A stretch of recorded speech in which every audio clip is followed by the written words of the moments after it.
Hello again, and welcome to Winning with the Wrangler at Dick Powell's Leadership Corner, brought to you by Earth, Wind, Fire, Water Training and Development, where our passion is building leaders of today and tomorrow.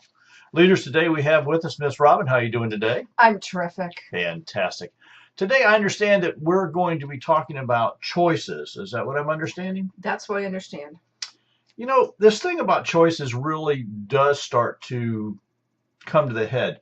I'm seeing more and more people really struggling with making even the simple choices. Right. And feeling free to make the good choice. Yeah, it seems like they're cornered into making wrong choices, and I don't understand that. And then they make more wrong choices. Yeah. Exactly. So we make choices every single day, and our lives are filled with choices from the moment we open our eyes in the morning till late at night when we close them again. And when we make choices, I think we make some choices even when we're asleep, just so you know. Oh, definitely. I think You know, our dreams affect our choices. and so what are some of the best choices we can make daily is what I want to really look at. Okay. Okay. And So you have written certain areas that we're going to I have hit on because just for I give us think some it's tips. just so important. This thing about happiness. You know, Happiness, everybody always joy. tells me, "Yeah, well, I can't be happy if I don't have enough money, or I can't be happy if I don't have the right car, if I don't have the right person, blah, blah, blah, blah, blah." It just drives me over the Right. edge. And chances are that person is never going to be happy. And that's the So, choice they made. you know, my grandfather installed in me early in my youth that happiness depends on me. Exactly. You're in charge of that. You know, it can't be the person sitting next to you. It's just not. This doesn't how it works. Right. Like I said, it's up to you to be happy or not. So if I put everything into what I thought would make others happy, would I be happy? No, because you only have to worry about making you happy, don't you? Isn't that the whole purpose here?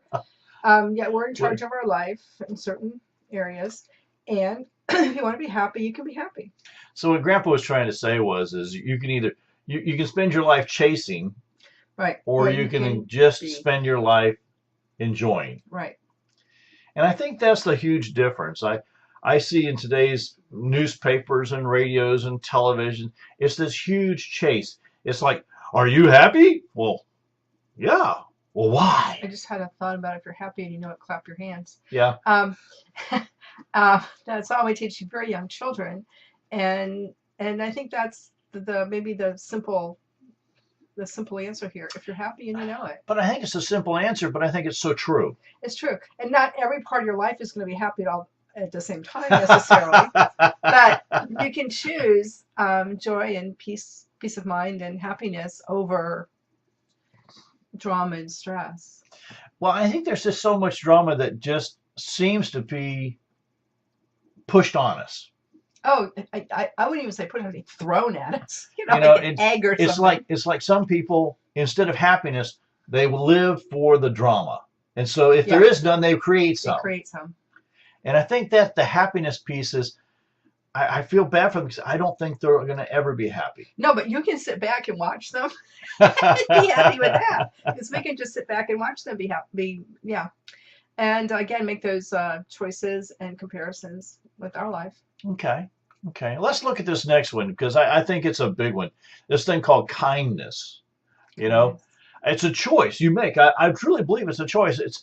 Kindness is something we all can do without much effort or costing any money. Right. That's why I said the underlying thing here is it doesn't cost anything to be kind. It's just could be a simple hello.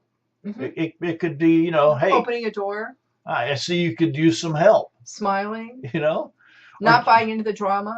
yeah, or just open a door with a smile. I mean, Right. I think to Let me help myself, you. how many times I've done that and somebody's given me some Yeah, sour, yeah, dire thing. like they want something Well, like you're why'd good. you open the door for me? Yeah, Yeah. well, I'm being kind. I was just doing because it's kind of the way I was raised too. But To be polite, yeah, to be kind. polite. I think this thing of being polite it goes with this kindness thing.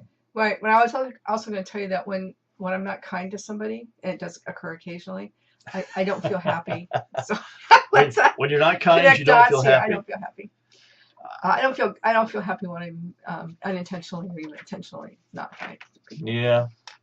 So And sometimes you have to be unkind to get people's attention so they understand how unkind they're being too. So well, the kindness could be if you see something that needs done, just do it. Just do it. You Right. know, it costs nothing to be kind, Mhm.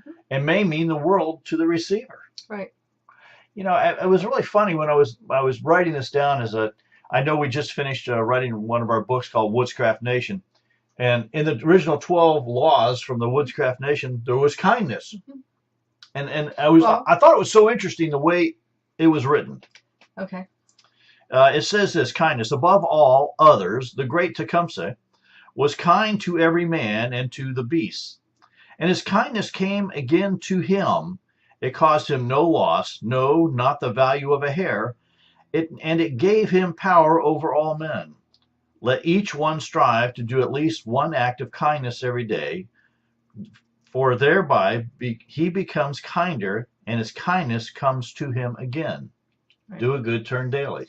Right. And that's Woodscraft Nation, which kind of preceded scouting in this country. Yeah, it's just, The original book did. So in Girl Scouts, it was a Girl Scout is kind in thought, word, and deed.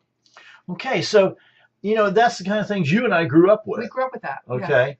So So how would it's we back here somewhere. how would we kind of promote that to people who didn't grow up with that? When they do something, you say, "Was that a nice thing to do? Was it kind? And how do you feel about what you just did?" Ooh, Which is was what it we would say nice to your or children. kind? Yeah, was it nice or kind? Like you would say it to a 4-year-old in preschool. Was that a nice or kind thing to do when you kicked that poor little boy in the shin? Would you like him to do that to you? Which goes back to the golden rule, which is very biblically based. Do unto Okay. others. You know, I love this word kindness. It just makes a lot of sense to me. Mhm. So, Resonates. well, it resonates because I think that it's something that we all can do, and you should do with almost without thinking. Yes, we should, and we do without thinking. But then again, we don't think about it. So do we?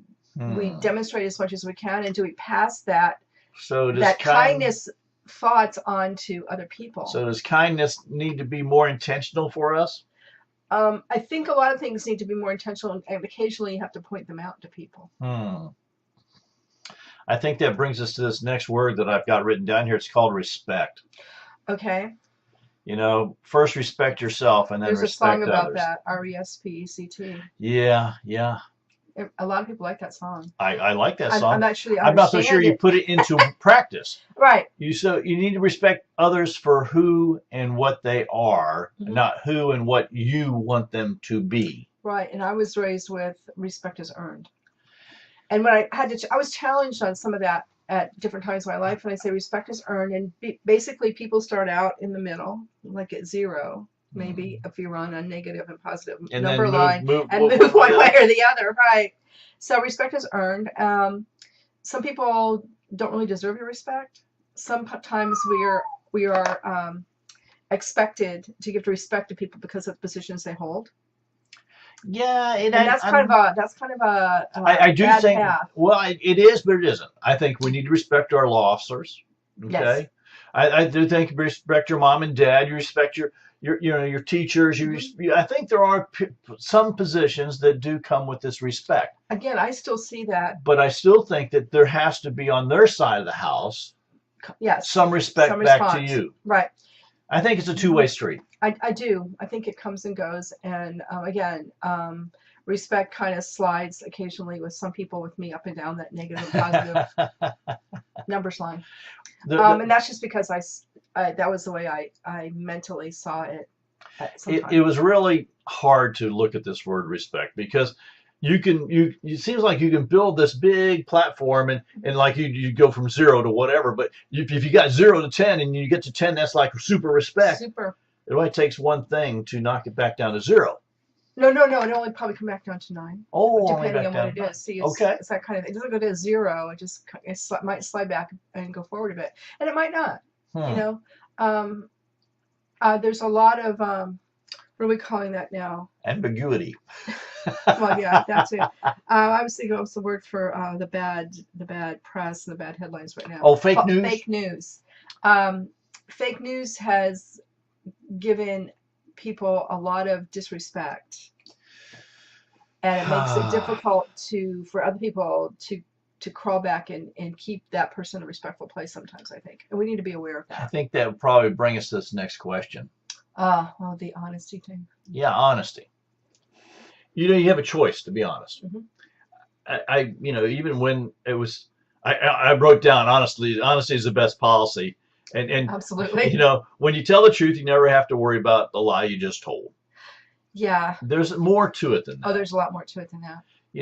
When I was director of a company, every year at the beginning of school year, my number of pads and pencils and papers and paperclip and all that seemed to disappear. And like the second year I was in charge of that, I locked that cabinet and made everybody really angry with me. But they assumed that it was okay for them to take the supplies from work home to their children as a perk. Yeah, and honestly, that is something that has happened over generations and all kinds of things. I remember growing up in a factory town. At the time, back in the 50s and early 60s, all the paper cups that came with the water, fountains, or I must have fountains, but water dispensers in all the factories were like white paper, and they were kind of folded on each other. So when you took, they made a flat thing. Now we knew that you couldn't buy those in a store, right? But literally everybody I knew, except the guy across the street who was a tailor, had those in their house for paper cups when kids came in and were drinking Kool-Aid and stuff. Everybody had them. And then your dad, before we got married, or right at early marriage years, worked for the post office, and he went to this big training somewhere, and he came back and he pulled out a paper clip. He said, "Do you know, if everybody that worked for the post office took home one paper clip, how much money that costs us?" Because it affects our what we pay for stamps. So, and we've known people over the years that, like, things walk home from work, like you said, the pens. Now, I will tell you, if you work in a bank, the pens are expected to walk away because they want to advertise the bank. That's what I heard. That's just what I heard. But I think we need to be aware that if someone gives you an ad specialty, that's so you promote the business. There's difference between ad specialty. Taking a box of pencils from work, so you have to buy pencils for your kids. The box of pencils probably costs $2. But if you lose your job because you took things from work, which is a fireable offense, right? You've lost a lot more than $2. That's the point here. Right. It's this thing of there's a whole.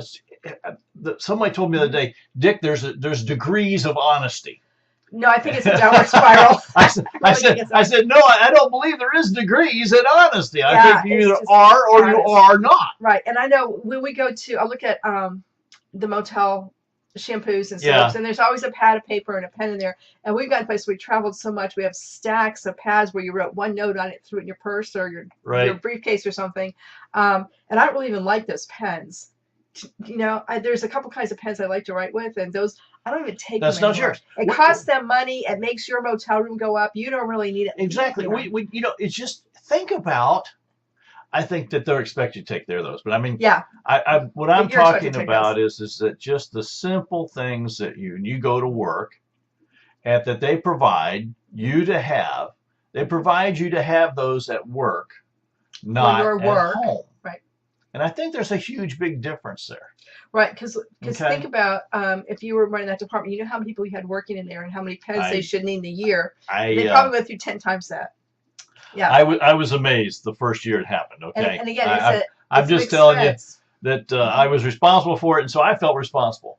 Well, the other part of that is if you have young children and they know you're bringing things home from work, they don't think anything about bringing things home from school that they like. What's the thought process that you're passing on? You're passing on. That it's okay to do this because, and the justification is never worth the end result. Okay, let me tell you a story that really happened.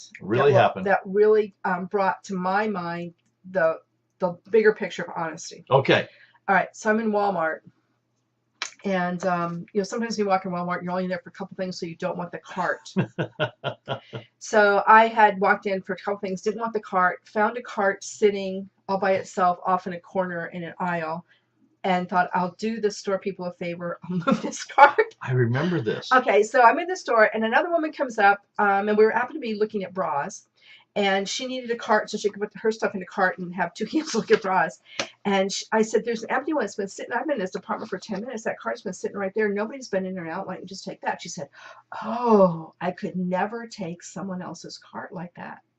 And I thought, whoa, there's a truly honest person. I wonder what went on in her life that she won't take a cart that's been sitting Because it might in the belong to department someone because else. it was empty, because somebody might come along and want to pick it up. She literally went into there was a dressing room in that area. She literally went up and said, hey, did anybody leave this cart out here? Is it yours or what? Before she used it. I was like, wow. But that really is a truly, I was really put down, a truly honest person. So there's that place for choices, which Right. goes back to respect. She was respecting the other people. Oh yeah, it was She was showing the phenomenal. kindness by not making sure she did, and it made her happy. Right. So And it made me really think. all right, so the next one we're going to look at is values. Okay. Okay, you have a choice on what values you choose to live by. Right. You must know what you value and what you understand and what you do not value. Right. And put your efforts into the things you do value. I think that this word value has gotten misconstrued. Yeah, because it seems like it's based on finances. And On money. cost. Okay. Okay, and I believe And it it's is. core values. I believe that cost is part of it, Mhm. but it's not a cost of monetary situation. Okay. I believe the cost is when you don't live by your values, that the cost of your life goes down. Oh, That's my belief. becomes valueless. Well, that's it. So if you don't stand for stand for for something, you don't something, stand for yeah. anything, and you accept anything. But I think this thing values. I just, for me, it was quite easy. I lived by 12 points of Scout law. It was very, very simple for me. It was clear and concise. It was written down. And we said it every week, so it got ingrained, and you lived your life that way, and it was great. I see people now, again, it's justifying values as to where they're at and what situation they're in. Oh. And it's not a constant. And I believe that is a way that tears down our society and our morals and things. I just think it takes Right. away. Because the less you hold your values, as you again, it's a circle in the drain. That's it. The less values you have. Yeah. Within you and without you. I mean, outside. Well, if we don't have some things that we will not negotiate. Right, the non-negotiables like Okay. honesty and kindness and respect. I believe that but I'm struggling with people who negotiate everything. Everything is negotiation. I was sitting with the pastor the other day, and he said everything in life is a negotiation. And I said, no, I don't believe everything is. I believe there's a certain set of values that I live by that I don't bend. Yeah, there's a lot of things that are just non-negotiables, like honesty. I mean, I don't hang out with people that are dishonest or unkind because I'm not happy there. Yeah. So you can choose your values. You can choose your values. I'm going to encourage leaders to make sure that when they're choosing their values, sometimes they can share those with other people. Yeah, and that no matter where they are, they have the same values because people That's are watching. important. That's They're important. watching. Okay. Okay. All things are negotiable. Yeah. It really, I was thinking about how many parents of young children we encounter at this Drives me point in crazy. time where everything's a negotiation. How much of my dinner do I have to eat before I get dessert? Well, I grew up with, you clean your plate. yeah, you either do Not or you eat don't. half of this or half of that. There was So no in between. there was no in between. The food's on your plate, eat it. And if you can't eat it or you're too full, you don't need dessert. Yeah. I mean, really. So yeah, I think now negotiating is not part of a value system. I don't. So let's jump on to the next word because I think this one is you can choose collaboration. You can, Okay. and that has a lot of different facets to that too. Well, the reason I chose this word is I truly believe we do nothing in this world alone. Right. Okay. I mean, even the clothes I have on, I didn't, plant. I didn't make them. I didn't plant the cotton. I didn't pick the cotton. I didn't, Right. weave the cotton. I didn't dye the cotton. And I didn't make the shirt. Right. Although I do look good in it. So, we constantly stand on the shoulders of those who came before us. That's the point. And collaboration means more than one mind working on any idea or solution. And it's always more fun to do things with others. And I think that's true. It is. I think, especially from a leadership position, because if a leader's not collaborating, you're actually the dictator, I believe. That might be the line we cross there. But I think you need to collaborate on things. I just had a situation that came up, and I sent it out to on one of my email groups. I thought it was a great idea. Well, actually, I've done it twice in the past month. I've had things come up, and I'm not sure I have the right answer. The first thing I do is get hurt. Sometimes I cry. And then I send out a thoughtful, and that comes from that TV show that was on last fall called Wisdom of the Crowd. Mm-hmm. And it's a really great process for collaboration because I got a bunch of different answers that were all similar.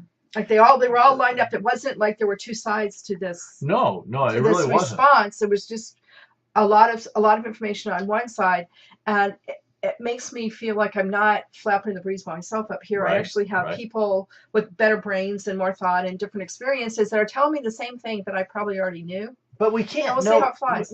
None of us knows everything. Even if I think I do. Okay, and I think what the great part about what Robin's explaining to you is that this was a situation that was quite tenuous, and it could have gone either all your way or all another way. I mean, there was anywhere in between. It was like, so when she sent the information out, people came back with different ideas, but they were all in alignment. Even though different words were used, but they were in alignment of what to do and how to handle it. Which was probably what I knew to begin with. Now, how huge was that? Yeah. Now, that's really a wonderful way to I don't want to use the word consensus, but I want to come to say is it's a really great way to look at life. Oh, it is, because like we said, not everybody has all the answers or knows everything, and there might be one little facet of something, one little aspect of the big picture that I'm missing, right? That they can bring to mind. That's the point. And give them space and time to do that. There might be just one little facet that I'm overlooking, that I didn't hear, I didn't listen to, or any of those other things that someone else picks up on and can say, did you ever think of it this way? Yeah. Oh, that was my dad. Or what did you learn from that? Yeah, I mean, all those kind of things. Collaboration is such a huge piece. I don't think we use it near enough. No, and it's one of those kind of concepts where when you get collaboration from people on something, you really end up with a better end result, no matter what it is. It's like a third answer. It's like the past. I really do enjoy it. And it's a process that, as a leader, you have to be open to and but practice. You have to make a choice to use it. Mm-hmm. It's not all my way or the highway. This is like, hey, gang, I need some help here. Right. Let me explain to you what I see, and then come and let's take and put all of our thought processes together. Right. It's a huge piece, but it's a choice you make. And as leaders, I have to tell you, sometimes leaders don't choose collaboration. No, I think they get pushed in a corner occasionally, and then they just have to make a quick decision, and boom. It's not always the right one or the best one. All right. So choices, or the kind one. choices really start to stack up, and you're going to see that I stack these in a way that each one builds on the next one. By the way, this next one is forgiveness. We have a choice to have forgiveness. They say the hardest thing in the world to do is to forgive. I think at this point in my life that forgiveness is something you need to do sooner rather than later, because it only makes you crazy. I also know that some people are not willing to forgive you, and you have to deal with that and move on, or stay off their radar or something. I don't know. But if they're not anybody that can forgive, and it's usually for something really, really trivial. Let me take this a little farther. There was a famous person, I don't remember who it was, but they said holding a grudge is like swallowing poison and expecting the other person to die. Okay. Yes, in so many ways. Now, forgiveness is not always easy. It is the best medicine one can take, though. And forgive others for transgressions, either real or imagined. Right, because sometimes someone didn't even realize they did something, and you still have to forgive them. And that's the big one. Or it makes you sick. As leaders, so many times somebody might say something, they might do it without even thinking about it. Then they didn't do it to hurt you. They didn't do it to hurt the company, the organization. It just happened. Right. Okay. And sometimes you didn't hear all of it, so you there you go. You didn't get the whole story, or someone didn't tell you the whole story. You didn't hear the whole story. You walked in the middle and you're forgiving and you don't know the whole story. I'm, Or you I'm, misheard a word. I'm just think that this forgiveness piece is such the choice to do it Right. has to come before the actual fact. Right. I choose to forgive. There's been a lot of things that happened to me in my life, and if I had held on to them, I think I'd been a real bitter person. Oh yeah, I'm sure. And so I think And that's forgiveness is a pretty much fundamental Christian it is. theology thing there. I don't think we talk about it near enough. I don't No, think I think pastors are uncomfortable talking about it. Well, maybe they don't practice forgiveness. Ooh. We don't want to go there. Yeah. Okay. All right. This last one on my list is generosity. Mm-hmm. You can be generous with your forgiveness. Mm-hmm. Now I understand the order. I stacked these all. I did it with a thoughtful process. Mm-hmm. Generosity, when we give freely with no expectations, it's amazing how things come back to you in good ways. Give because it's the right thing to do. Give because someone has given to you and you know the benefits. Give because it will help your neighbor. Give because you can. And this just isn't finances. No, this is not. It's your thoughts and your wisdoms. One of our neighbors just needs someone to talk to. And when I go out there, sometimes I don't really have time to stay, but I take the time because that generosity for them, that time is huge. Mm-hmm. They get to speak. They haven't spoken to anybody all day except for the dog. And they get to speak to a live human person. It's huge. It's huge. Now, it didn't cost me anything. There was no monetary piece. Sometimes I don't get things done, but it's 5 or 10 minutes. No big deal. It's fine. Yeah. Okay. So be generous. Be generous with your ideas. So I'm going to look backwards now because I want you to take and see how these all stack together. Okay. The last one we just got done talking about was generosity. Generosity is a part of forgiveness, by the way, because you have to be generous enough to establish that peace that you're going to forgive.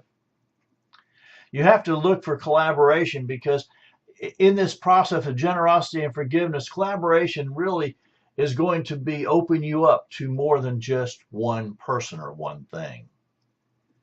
You're going to look at generosity, forgiveness, and collaboration through your values.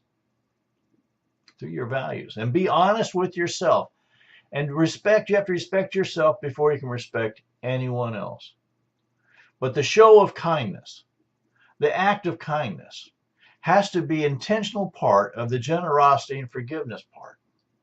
It all starts to stack together because without those things, it's going to be very hard for you to be kind to anyone. It's going to be very hard for you to bring kindness into your world. But the biggest one, with all these things stacked up in your world, to be happy. Because you have to make the decision. You have to make the choice of happiness on your own. What do you think? I think you're right. It was fun to take and put these together today. Robin, I really want to appreciate that you come and you've helped me kind of flesh these out a little bit.